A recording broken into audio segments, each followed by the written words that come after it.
Baik, bismillahirrahmanirrahim. Assalamualaikum warahmatullahi wabarakatuh.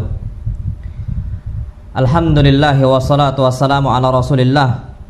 Hayyakumullah wa bayyakum wa saddadanillah wa iyyakum alal khairi wal huda mahayina wa as'aluhu bimannihi wa karamih ayaj'alani wa iyyakum min ahlil ilmi wal qur'ani tadabbura wa fikha innahu ala kulli syai'in qadir wa bil ijabati jadir.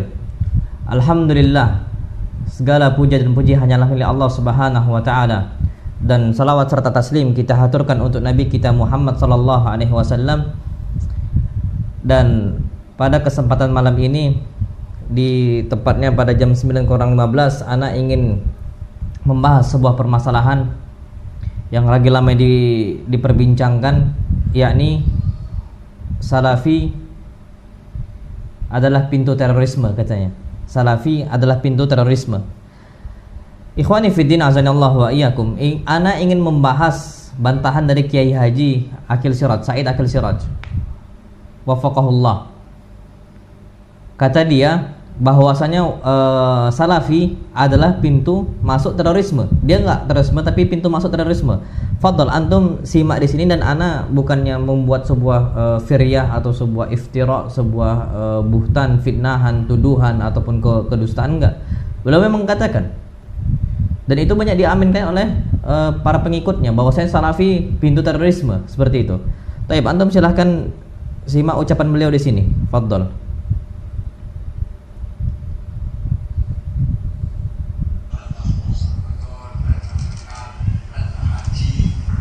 Ajaran Wahabi itu adalah pintu masuk terorisme. Wahabi bukan terorisme, bukan. Wahabi bukan terorisme, tapi pintu masuk. Kalau udah Wahabi, ini musyrik, ini bid'ah, ini nggak boleh, ini sesat, ini golal, ini kafir, itu langsung satu langkah lagi, satu step lagi, sudah halal darahnya, boleh dibunuh, ini pintu masuk terorisme adalah Wahabi dan Salafi.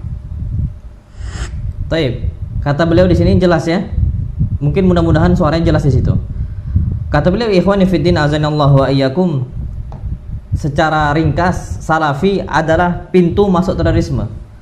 Taib, ana enggak tahu, wallahu alam, apakah beliau tahu tentang masalah kebangsaan yang dulu banyak terorisnya, dan bahkan yang mengatakan Indonesia ini adalah daulah kafir dan sebagainya, dan bahwasanya kita halal untuk ngebom mereka, orang-orang kafir ini dan sebagainya, orang-orang yang berwisata datang dari luar negeri ke Indonesia, dia kafir langsung dibom dan sebagainya, langsung dibunuh. Tahu nggak beliau ini siapa yang menasehati orang-orang mantan teroris itu siapa? Masa nggak tahu beliau ini Syekh Ali Hasan Al-Halabi rahimahullah yang baru meninggal, tokoh Salafi besar muasir zaman sekarang. Beliau memang langsung dipanggil oleh pemerintah kita, oleh negara Indonesia. Yang manggil adalah negara Indonesia, pemerintah kita.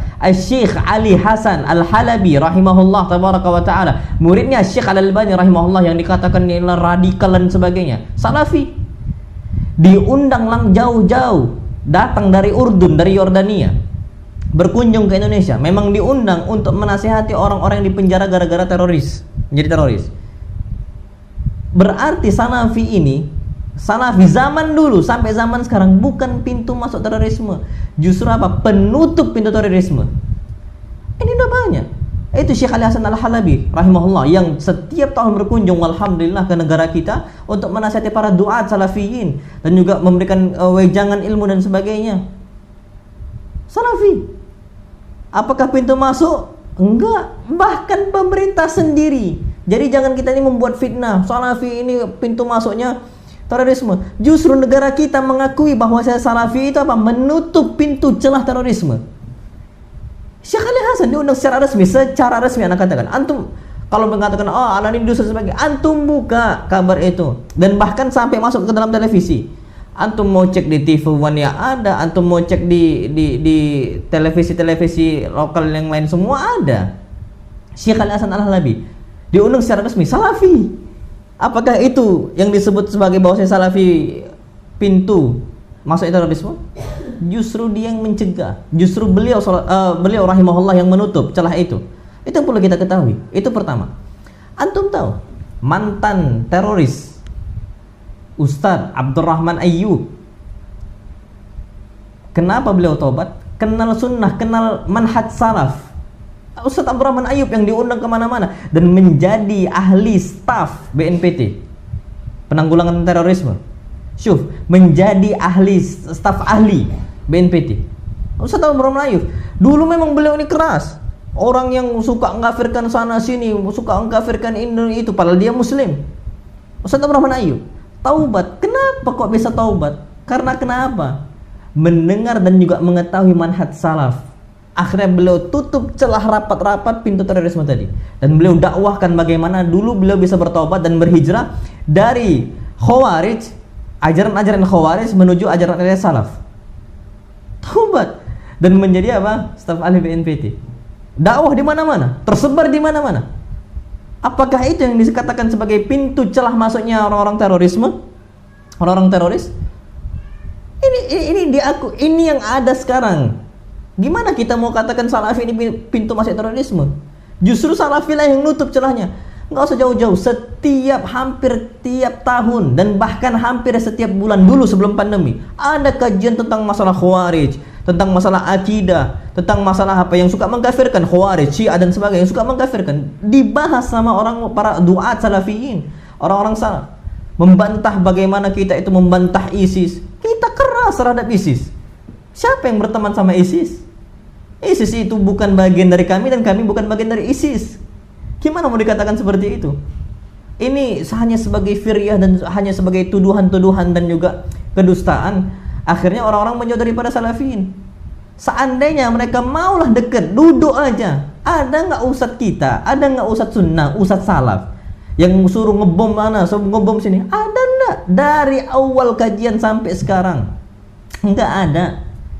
Gimana mau dikatakan salaf ini sebagai pintu masuknya terorisme? Justru dia yang nutup. Justru dia yang mencegah. Kami dari dulu diajarkan untuk apa? Untuk taat pemerintah. Kita lihat, ada nggak? Jangankan ngebom, jangankan teroris, jangankan radikal. Kita demo aja ke pemerintah, nggak boleh. Demo pemerintah, mudhaharat.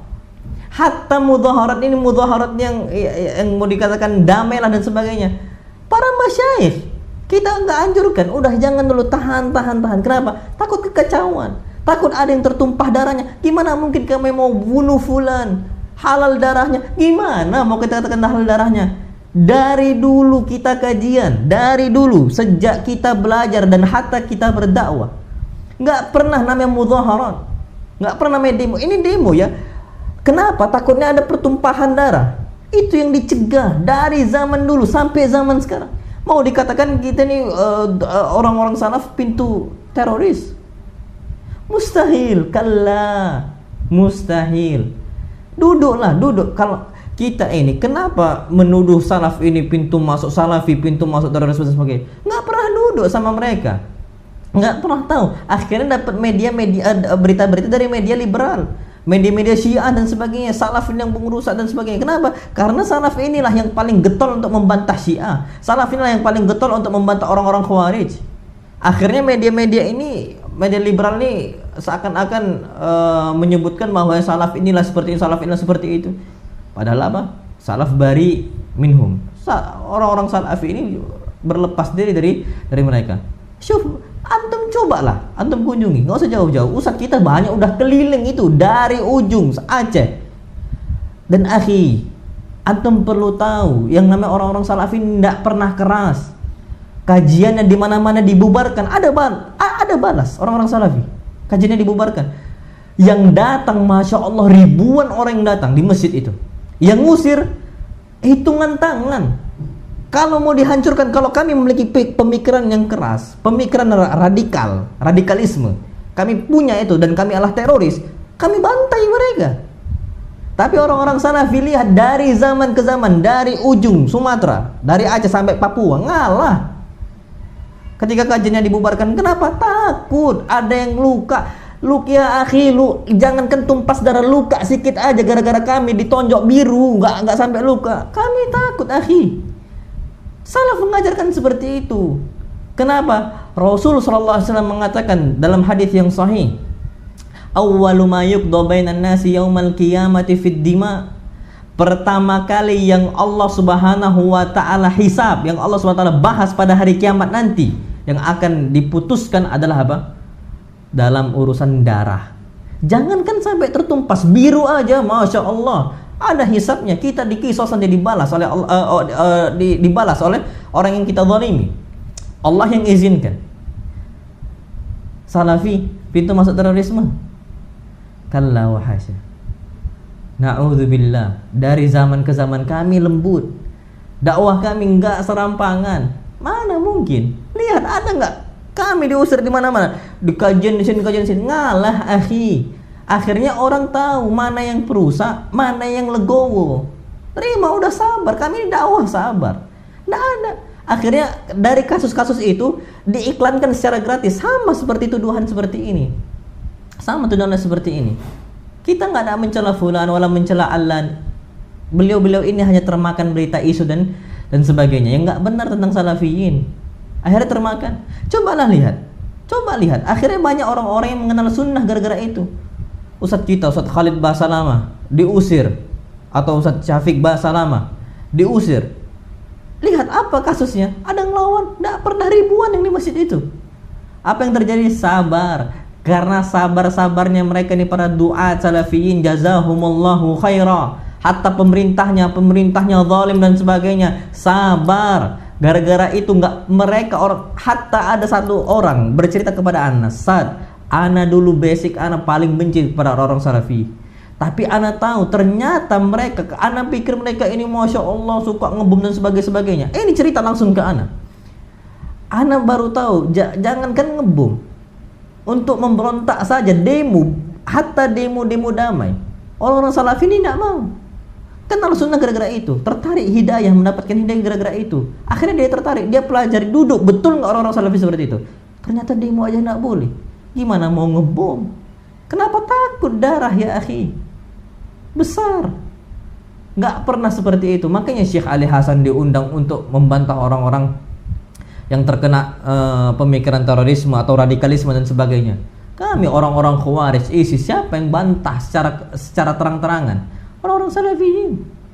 Walaupun ada kawan-kawan kami, ikhwan-ikhwan kami yang lain dari orang-orang Nahdiyin, orang-orang Muhammadiyah, ada banyak-banyak. Tapi kami membantah juga, yang paling termasuk alhamdulillah yang paling aktif juga termasuk di situ, alhamdulillah, secara terang-terangan. Walaupun kami nggak pungkiri, ikhwan-ikhwan kami dari kalangan Nahdiyin juga seperti itu sama.